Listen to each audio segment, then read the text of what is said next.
చాలా బాగున్నాను. మీరు కూడా బాగున్నారు అనుకుంటున్నాను. ఈరోజు నేను మీ ముందుకి భయం అనే టాపిక్తో వచ్చేసాను. భయం అందరికీ భయం ఉంటుంది, ప్రపంచంలో బ్రతికే వారందరికీ. నాకు అసలు భయం అంటే ఏంటో తెలీదు, నాకు అసలు భయమే లేదు, నేను ధైర్యవంతుని అని చెప్పుకొని తిరిగే వాళ్ళకి కూడా కంపల్సరీ భయం ఉంటుంది. ఏదో ఒక చిన్న సిచ్యువేషన్ వచ్చే ఉంటుంది, భయపడే సిచ్యువేషన్. సో ముందుగా దాని గురించి మాట్లాడుకుందాం. పిరికివాడికి రాత్రి అంటే భయం, ఒంటరితనానికి చీకటి అంటే భయం, మంచివారికి మనుషులంటే భయం, మనసున్న వారికి లోకం అంటే భయం. ప్రతి క్షణం భయంతో కూడిన జీవితాన్ని బ్రతకడం కన్నా మించిన నరకం మరేది లేదు. ప్రతి క్షణం కొంతమంది భయంతోనే బ్రతుకుతూ ఉంటారు. ఎందుకో తెలీదు, ఎందుకంత భయం. ధైర్యంగా ఉండొచ్చు అంటే భయపడాలి, కొన్ని సిచ్యువేషన్స్కి ఏం జరుగుతుంది ఏంటని భయపడతారు. కానీ ప్రతి ఒక్క సిచ్యువేషన్ని భయపడుతూ ఫేస్ చేస్తూ ఉంటారు. అది చిన్నదవ్వచ్చు, పెద్దదవ్వచ్చు. ప్రతి క్షణం భయంలోనే బతుకుతారు. వాళ్ళకి అంతకు మించిన నరకం మరేదీ లేదు. ఎందుకు భయపడుతున్నారు? చిన్న వాటికి కూడా భయపడితే మీరు ఇంకా పెద్ద పెద్దవి ఏం సాధిస్తారు?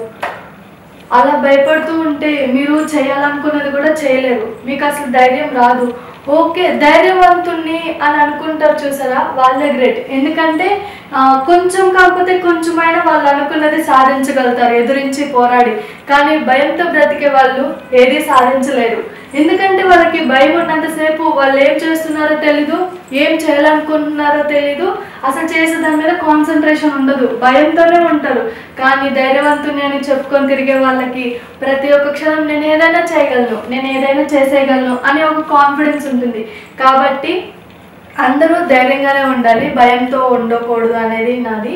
సో ఎవరికో భయపడుతూ బ్రతికే జీవితాన్ని ఆనందం జీవితం అంటే కొంతమంది ఉంటారు ఎవరికో భయపడుతూ బ్రతుకుతుంటారు, కానీ వాళ్ళ జీవితంలో ఆనందం ఉండదు, భయం ఒక్కటే ఉంటుంది. మీ పుట్టుకకి ఒక అర్థం ఉంటుంది, అదేంటో తెలుసుకోండి. శ్రీ ఆంజనేయ మూవీ చూసారా నితిన్ది? ఆ మూవీ చూసింటే మీకు అర్థమవుతుంది. ఆ శ్రీ ఆంజనేయ మూవీలో నితిన్ క్యారెక్టర్ గమనించండి, తను దేనికోసం బ్రతుకుతాడు? తన పుట్టుకకి ఒక అర్థం ఉంటుంది. ఆ అర్థం ఏంటి? వాగు. అది లైక్ మూవీలో సీతారాముల వాగు అనేది నేమ్ ఉంటుంది, సంథింగ్, నాకు అంత ఐడియా లేదు. ఆ వాడు దానికోసం పుడతాడు, అది ఎలాగైనా చివరికి దాన్ని సాధిస్తాడు మూవీలో. అట్లాగా ప్రతి ఒక్కరు పుట్టారు అంటే, దేవుడు పుట్టించాడు అంటే వాళ్ళ లైఫ్లో ఏదో చేయాలి, ఏదో సాధించాలి అని ఆ దేవుడు ఉంటారు. వాళ్ళ కోసం ఏదో ఒకటి ప్రత్యేకమైన పని ఉంటుంది. అది ఏంటో తెలుసుకొని అదేంటో తెలుసుకోగలిగితే ఇంకా గ్రేట్, ఆ శ్రీ ఆంజనేయ మూవీలో నితిన్ లాగా. కాబట్టి మనం అలా అంతగా క్యాచ్ చేయలేం. కానీ మనం చేసుకుంటూ పోతే ఒకరోజు మనకే తెలుస్తుంది, ఓహో మనం ఇందుకే పుట్టామేమో, ఈ పని మన చేతుల మీదుగా జరగాలని ఉందేమో, ఇట్లా చేయాలేమో అని మనకి తెలుస్తుంది. కాబట్టి ప్రతి ఒక్కరు ఎవరికో భయపడుతూ లేదంటే మీకు ఎదురయ్యే సిచ్యువేషన్స్కి భయపడుతూ బ్రతకకుండా ఆనందంగా ఉండండి, ధైర్యంగా ఉండండి. ఏ ప్రాబ్లం వచ్చినా, ఏ సిచ్యువేషన్స్ మీరుకి ఎదురైనా, ఎంతటి సిచ్యువేషన్ అది చిన్నదవ్వచ్చు, పెద్దదవ్వచ్చు.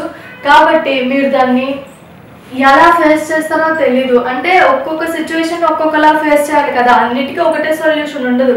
కాబట్టి మీకు ఎదురయ్యే సిచ్యువేషన్ బట్టి మీరు ఫేస్ చేసి దాన్ని ఎలా ఎదుర్కోగలగాలి, ఏం చేయాలని ఆలోచించి వే ఆఫ్ థింకింగ్ కరెక్ట్గా తీసుకొని భయపడకుండా ప్రతి ఒక్క దాన్ని ధైర్యంగా ఎదుర్కోవాలని మనస్ఫూర్తిగా కోరుకుంటున్నాను.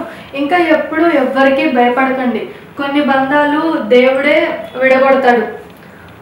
అంటే ఎందుకంటే ఆ రీజన్ ఎవరికి తెలీదు, ఆ దేవుడికే తెలుసు. ఏదో బలమైన కారణం ఉంటేనే దేవుడి బంధాలను విడగొడతాడు. అదే కొన్ని బంధాలను దేవుడే కలుపుతాడు. ఎందుకంటే దానికి కూడా ఒక రీజన్ ఉంటుంది, కానీ ఆ రీజన్ మనకి తెలీదు, ఆ దేవుడికే తెలుసు. ఆ సీక్రెట్ రీజన్ ఏంటి? ఇప్పుడు ఇద్దరు మనుషులు కలిసినా, ఇద్దరు మనుషులు విడిపోయినా దానికి కంపల్సరీ ఒక సీక్రెట్ రీజన్ ఉంటుంది. అది మనకి తెలిస్తే మనం ఎందుకు విడిపోతాం, మనం ఎందుకు కలుస్తాం? ఆ దేవుడే విడగొడతాడు, కలుపుతాడు. కాబట్టి ఆ దేవుడికే కంపల్సరీ సీక్రెట్ రీజన్ ఉంటుంది. కాబట్టి ఒకరిని విడిపోయినందుకు బాధపడద్దు, ఒక వ్యక్తిని కలిసినందుకు సంతోషపడద్దు. ఏదైనా సరే ఒక సిచ్యువేషన్ అంటే లైక్ ఇప్పుడు ఇద్దరిని కలిపితే ఓహో వాళ్ళిద్దరు కలిపి ఏదో చేయాలి, ఏదో సాధించాలని దేవుడు మనస్ఫూర్తిగా కోరుకుంటున్నట్టు. కాబట్టి ఇద్దరు మనుషుల్ని విడగొట్టినా, ఇద్దరు మనుషుల్ని కలిపినా సరే అది యాక్సెప్ట్ చేయండి. ఎందుకు విడగొట్టాడని బాధపడద్దు, ఎందుకు కలిపాడా అని సంతోషపడద్దు. ఆ రీజన్ ఏంటి, ఓహో సంథింగ్ ఏదో ఉంది, అందుకే దేవుడు మా ఇద్దరిని కలిపాడు, అందుకే దేవుడు మా ఇద్దరిని విడగొట్టాడు అని అనుకోండి. కాబట్టి ఎవరు ప్రయత్నం ఎప్పటికీ వృధా కాదు. మీరు ఒక పని అనుకుంటే ఆ పని ఎప్పటికీ చేయండి. అదే సాధించలేకపోయారు ఆ పని, కానీ మళ్ళీ మళ్ళీ ట్రై చేయండి. ఎందుకంటే మీరు సాధించింది కాదు, సాధించాలి ఆ పని.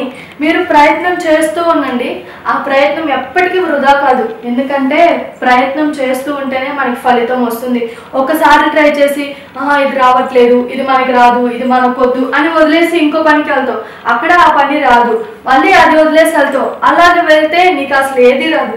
కాబట్టి ఒక పని అనుకున్నప్పుడు ఆ పనిని ఎలా అయినా సరే పట్టుబట్టి ప్రయత్నిస్తూ ఉండండి, చివరికి మంచి ఫలితం మీరు లభిస్తారు. కాబట్టి ఎప్పుడూ ఒకరి కింద భయపడుతూ బ్రతకకుండా, లేకపోతే ఒకరికని కాదు మీ సిచ్యువేషన్స్కి మీరు భయపడుతూ బ్రతకకుండా దేన్నైనా సరే ధైర్యంగా ఫేస్ చేసి ధైర్యంగా ఎదుర్కోండి. అలానే ప్రతి ఒక్కరూ ధైర్యవంతులు ఉంటారు, ప్రతి ఒక్కరూ భయంతో బ్రతుకుతారని నేను చెప్పను. ఎందుకంటే ధైర్యవంతులు ఉంటారు, భయస్థులు ఉంటారు. కానీ ధైర్యవంతులు ఏంటంటే కొంచెం కాకపోయినా కొంచెమైనా సాధిస్తారు, ఎందుకంటే వాళ్ళకి కాన్ఫిడెన్స్ నేను చేయగలను అని. కానీ భయస్థులు మాత్రం భయంతోనే ఉంటారు. కాబట్టి నేను వాళ్ళకి చెప్తున్నా, భయంతో బ్రతకండి. అప్పుడు మీకు లైఫ్లో మీరు సాధించింది ఏముండదు, అండ్ మీరు కోల్పోయింది ఎక్కువ ఉంటుంది భయంతోని. అప్పుడు తర్వాత మీరు బాధపడాల్సి వస్తుంది. ధైర్యం అనేది తెచ్చుకొని నేను ఇది చేయగలను కాన్ఫిడెంట్గా అనుకోండి. మీరు ఎందుకు చేయలేరు? భయంతో బతకండి, ఎందుకంటే భయంతో బతికితే మీరు ఏది చేయలేరు. ధైర్యం తెచ్చుకోండి, ధైర్యంగా ఉండండి. మీరు అలాగే ధైర్యంగా బ్రతికి జీవితాంతం సంతోషంగా ఉండాలి. అలాగే మీరు అనుకున్నది సాధించాలని నేను మనస్ఫూర్తిగా కోరుకుంటున్నాను. అలాగే నేను మాట్లాడిన టాపిక్ ఎలా ఉందో మీరు కామెంట్ రూపంలో కామెంట్ చేయండి. In your opinion. అది కొంతమందికి చెడుగా అనిపించవచ్చు, కొంతమందికి ఏదైనా సరే నేను యాక్సెప్ట్ చేస్తాను.